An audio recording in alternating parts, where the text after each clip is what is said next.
Chapter 47. I Return to the West. I have given many yoga lessons in India and America, but I must confess that as a Hindu I am unusually happy to be conducting a class for English students. My London class members laughed appreciatively. No political turmoil ever disturbed our yoga peace. India was now a hallowed memory. It is September 1936. I am in England to fulfill a promise, given 16 months earlier to lecture again in London. England, too, is receptive to the timeless yoga message. Reporters and newsreel cameramen swarmed over my quarters at Grosvenor House. The British National Council of the World Fellowship of Faith organized a meeting on September 29th at Whitefields Congregational Church, where I addressed the audience on the weighty subject of how faith and fellowship may save civilization. The 8 o'clock lectures at Caxton Hall attracted such crowds that on 2 nights the overflow waited in the Windsor House auditorium for my second talk at 9:30. Yoga classes following the weeks grew so large that Mr. Wright was obliged to arrange a transfer to another hall. The English tenacity has admirable expression in a spiritual relationship. The London yoga students loyally organized themselves. After my departure into a self-realization fellowship center, holding their meditation meetings weekly throughout the bitter war years. Unforgettable weeks in England, days of sightseeing in London, then over the beautiful countryside, Mr. Wright and I summoned the trustee Ford to visit the birthplace and tombs of the great poets and heroes of British history. Our little party sailed from Southampton for America in the late October on the Bremen. The majestic Statue of Liberty in New York Harbor brought a joyous emotional gulp, not only to the throats of Miss Belch and Mr. Wright, but to my own. The Ford, a bit battered from struggles with ancient soils, was still puissant. It now took its stride the transcontinental journey to California. In late 1936, lo, Mount Washington. The year-end holidays are celebrated annually at the Los Angeles Center with an 8-hour group meditation on December 24th, the spiritual Christmas, followed the next day by a banquet, social Christmas. The festivities this year were augmented by the presence of dear friends and students from distant cities, who had arrived to welcome home the 3 world travelers. The Christmas Day feast included delicacies brought 15,000 miles for this glad occasion. Gucci mushrooms from Kashmir, canned rasagula and mango pulp, popper biscuits, and an oil of the Indian Kiora flour which flavored our ice cream. The evening found us grouped around a huge sparkling Christmas tree, the nearby fireplace crackling with logs of aromatic cypress. Gifty time, presents from the earth's far corners, Palestine, Egypt, India, England, France, Italy. How laboriously had Mr. Wright counted the trunks at each foreign junction, that no pilfering hand reached the treasure intended for loved ones in America.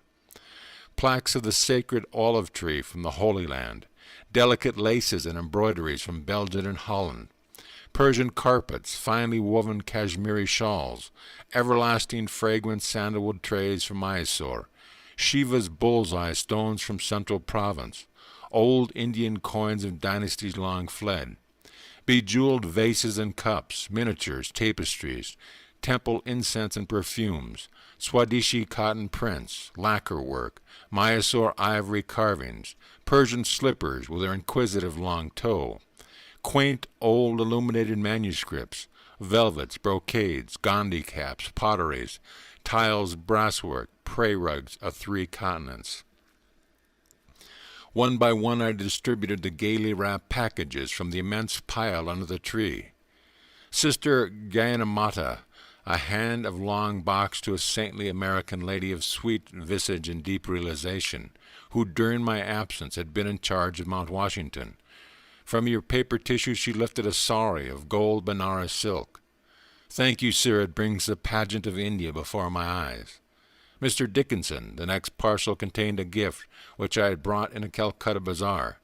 Mr. Dickinson will like this. I had thought at the time.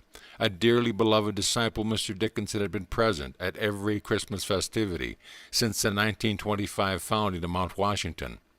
At this 11th annual celebration he was standing before me, untying the ribbons of this square little package. The silver cup, struggling with emotion, he stared at the present, a tall drinking cup. He seated himself some distance away, apparently in a daze. I smiled at him, affectionately, before resuming my role as Santa Claus.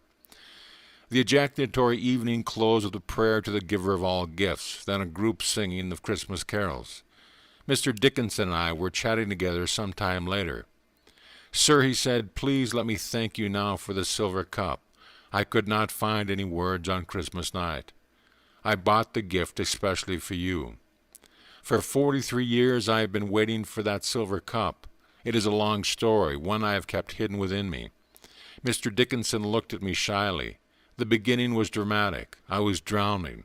My older brother had playfully pushed me into a 15-foot pool in a small town in Nebraska. I was only 5 years old then. As I was about to sink for the second time under the water, a dazzling multicolored light appeared, filling all the space. In the midst was the figure of a man with tranquil eyes and reassuring smile.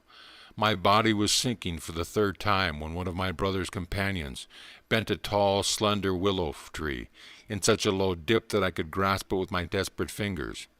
The boys lifted me to the bank and successfully gave me first aid treatment. 12 years later, a youth of 17, I visited Chicago with my mother. It was 1893. The World Great Parliament of Religions was in session. Mother and I were walking down the main street when I saw the mighty flash of light. A few passes away, strolling leisurely along, was the same man I had seen years before in a vision. He approached a large auditorium and vanished within the door. "Mother," I cried, "that was the man who appeared at the time I was drowning." She and I hastened into the building. The man was seated on the lecture platform. We soon learned that he was Swami Vivekananda of India. After he had given a soul-stirring talk, I went forward to meet him. He smiled on me graciously, as though we were old friends. I was so young that I did not know how to give expression to my feeling, but in my heart I was hoping that he would offer to be my teacher. He read my thought. "No, my son, I am not your guru." Vivekananda gazed with his beautiful, piercing eyes deep into my own. "Your teacher will come later. He will give you a silver cup." After a little pause, he added, smiling, "He will pour out to you more blessing than you are now able to hold." I left Chicago in a few days, Mr. Dickinson went on, and never saw the great Vivekananda again. But every word he had uttered was indelibly written on my inmost consciousness. Years passed. No teacher appeared. One night in 1925, I prayed deeply that the Lord would send me my guru. A few hours later, I was awakened from sleep by soft strains of melody. A band of celestial beings, carrying flutes and other instruments, came before my view. After filling the air with glorious music, the angels slowly vanished. The next evening I attended for the first time one of your lectures here in Los Angeles, and knew then that my prayer had been granted. We smiled at each other in silence. "For 11 years now, I have been your Kriya Yoga disciple," Mr. Dickinson continued. "Sometimes I wondered about the silver cup. I had almost persuaded myself that Vivekananda's words were only metaphorical. But on Christmas night, as you handed me the square box by the tree, I saw for the third time in my life the same dazzling flash of light. In another minute, I was gazing on my guru's gift, which Vivekananda had foreseen for me 43 years earlier, a silver cup." End of chapter.